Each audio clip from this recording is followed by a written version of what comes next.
بدك تاخد كل شي حلو بالحياة بدون ما تدفع ثمن، مع إنك بتعرف إنه صعب تلاقي شي ببلاش. بدك سلام داخلي، لازم تعرف شو يعني فوضى.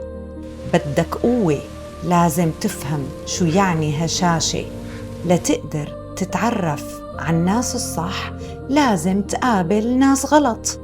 الحياة صفقة كل متكامل، تعطيك النسخة كاملة، ضحكة ودمعة، بداية ونهاية، انكسار وترميم. يا بترفضها لهالصفقة وبتضل عالق بالجزء يلي عم بتقاومه، يا بتقبلها لهالصفقة وقتها بتبطل الصعوبة سجن وبتصير محطة برحلتك وجزء من طريقك.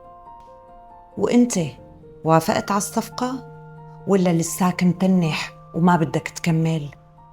أنا هيك، والباقي على الله.